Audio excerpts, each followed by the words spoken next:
I'm here with Dave Sather, Secondary Principal, Athletic Director, and Director of Lopez Island Farm Education Garden Program, and with Destin Deveux. And we're going to talk about highlights of the program. So first, I'd like to ask you a couple questions, Destin. Okay. Can you tell me about how you got started with the program? Well, I was signed up because I think that you get a nice hands-on learning experience with stuff that you can't learn in a book. And that's really important for going on in later, because then you'll know how the farm and food production is, where all your food comes from, which is nice to know. Definitely. And what kind of things have you learned in the program? I've learned a lot about microorganisms and their effects with plant growth, which I'm actually doing a presentation on a few days, Thursday. Wonderful. And I've also learned how a lot of things are made on a farm, like how working with the animals and working with making lots of different stuff like milk and bread and that kind of thing. That sounds great. And how has this affected the way that you eat or affected your life? Well, it really makes me think about what I'm eating more, because when I know it's in my food, it really changes a lot of things. So instead of just eating whatever, you could actually look at stuff that you're eating, and it really helps you with your diet, and it helps you. The thing that it's affected me most is that you get to go on and learn how to do some farming and gardening. What have you learned about farming and gardening? Well, we've learned some stuff with animals, about all the, what's it called, like what the animals do on the farm, what their role is on the farm. And we've also learned different plants and facts about plants, and getting to work with vegetables and fruits.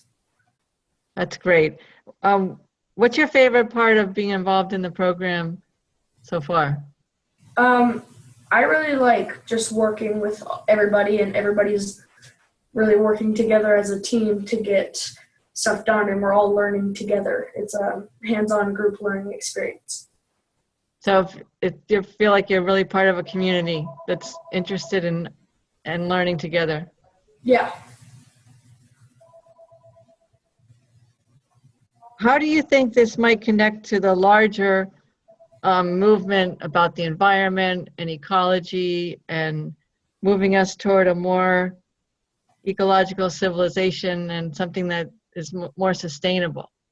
Well, I think that some people really, if you don't eat healthy, I think that if you all know what you're eating and how it's produced, and you know the people who grow your food, and you know the people that all the people that work with what you're eating, it really helps a lot of people out. They all really know what they're consuming, and it makes it a lot easier for some people.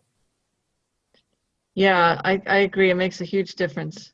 And yeah. I think it's so great that you're part of this program and really enthusiastic about it and learning so much. Yeah. Is there anything else that you would want to tell me? Nothing else, rather than it's just a great program, that it's really good for people that want a hands-on experience. And like I said, you won't learn any of this stuff in a book. Yeah, that's what's so great about it, that you're out there and you're working on the land, and you're with the animals, and you're growing your own food. And like you said, you can't do that in a book. No, you can't. So kudos to you. Thanks. And thank you so much for taking the time to talk to me. You're welcome. Can you tell me about the mission of the program as you see it now?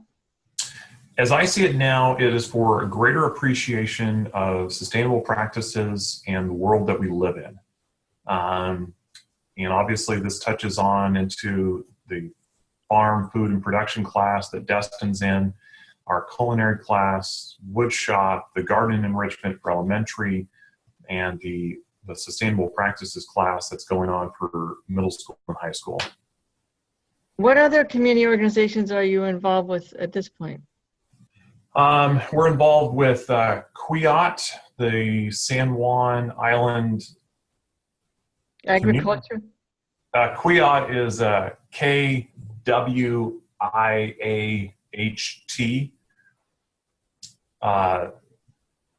The land bank, the Lopez Island Land Bank.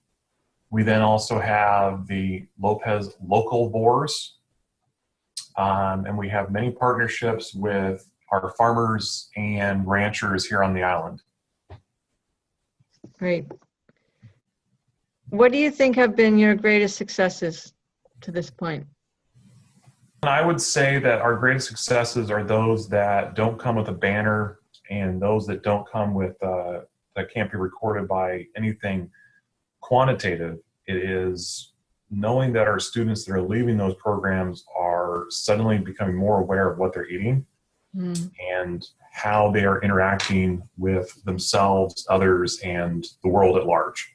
Now, if you can find a test that can monitor that, great. But that's something that we definitely get back from our students. And that's huge. Yeah. What are some of the things you'd still like to achieve in this program? Truth be told, I would love to have it some sort of participation with those classes be a graduation requirement. I'll probably never get there because all of our students do it anyways at some point. I would like to see maybe days that our entire school is focused on doing either garden cleanup or threshing or seed cleaning, just large days like that. And I would like to see more of the community coming to enjoy the program that we have. I have sort of a long-term dream of doing a SHLOD STEM summer school. For folks in the greater Seattle area that would come up, spend a week up here, take advantage of the garden program, some marine biology, astronomy, do some kayaking over to our remote site on Decatur, come back up, and then have their parents pick them up, and then they can say, hey, what a lovely school. Wouldn't we like to go to school here? And up our enrollment. But that's just big dreams down the road. I can't do unless we have proper communication and promotion of the program. And just that in the last couple of years, we've touched base with grad students who want to come up. We have universities, they're looking at us. I'm part of a workshop right now referred to as the Next Gen Environmental and Sustainability Practices Committee in Washington State to generate what are the requirements that we want for teachers with those endorsements going out in the field. And I'm the only principal that's part of this. I would love to have, and this is another dream of mine, grad students that get their master's in environmental ed and doing their practicum for a year here. And that obviously is a partnership that we have to do with a university. But we'll get there. What would you like the broader public to understand and appreciate from your experience so far? We're making it work. We're doing it. It's practical. It's, as Destin said, it's hands-on. This applies to everyone, and we are making this work, and it is work that needs to be done. Do you have any advice for other organizations like this? I guess my overall, keep asking questions, continue doing it. There's no one model that's going to fit. I've seen schools that are in downtown Portland do it to an extent and, do it well. I think you need to have something that is sustained. You just can't take kids out to the one-off farm trip once in their elementary experience and expect them to have the greater awareness. It needs to be done in the classroom and outside the classroom, and it needs to be sustained. And that message and that ethos all the way through. What does the term ecological civilization mean to you? You know, the first time I heard of it, it was almost sort of this science fiction, Star Trek, lovely image. But the more I think about it, I see it as any civilization is impacted by the environment. As a lover of classical studies and history, you look at the Minoans, the Mycenaeans, and they were heavily affected by the environment. The Mayans, the Incas, feudal Japan, the same thing. Unless you have a growing awareness of your environment, your place in it, and your interactions to it, you're not going to succeed. And that lesson tragically goes all the way up until the 1930s with the Dust Bowl. Mm-hmm. Or, you know, corn prices in Mexico today, or, you know, farmers in Peru who, you know, suddenly because of quinoa prices that are jumping up can't afford to eat. So, I mean, all these things are playing integral parts. What are the most important next steps you think in achieving an ecological civilization? The first is the growing awareness that you do not own it, but you are a part of it. And that's the first step to me. And that obviously is a slow process and it has to be multifaceted, but that really comes into it. I mean, easily I could have these garden farming classes all day long, and I don't think students would walk away and saying, it's because of this and this and this. It's because it's also the messages occurring in our biology classes, our English classes, the events that we do afterwards, the sort of field trips that we participate, and even in our economics class. I mean, all of these pieces come together and create that awareness and a 360 approach for our students. What gives you hope about the future toward an ecological civilization? Well, everything that Destin was saying, that, you know, stole it from me. I see kids now at the lunch line, if they're putting their apple cores into the one wrong garbage can, man, why did you put that in compost? And that's one. It is,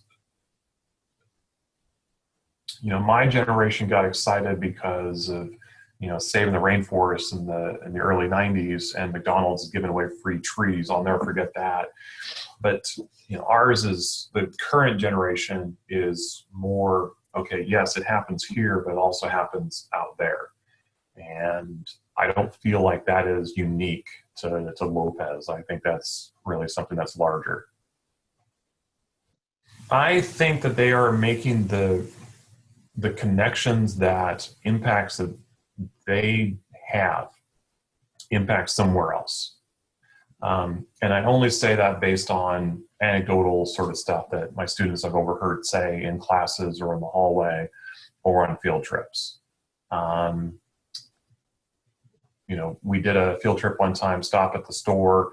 3 students instantly went running back to grab the energy drinks. And then we were just like, well, why'd you go for that? You could have done this. And then the conversation turned to, why is there so much plastic, you know, that goes with all our food that we were just eating? That's kind of gross. And it's all a bigger part of it that's occurring. So they're aware of the much bigger picture beyond their own. Yeah. I would say our students do. I think if you asked them for a knee-jerk response to that, they would probably, you know, shake their heads, but they understand that.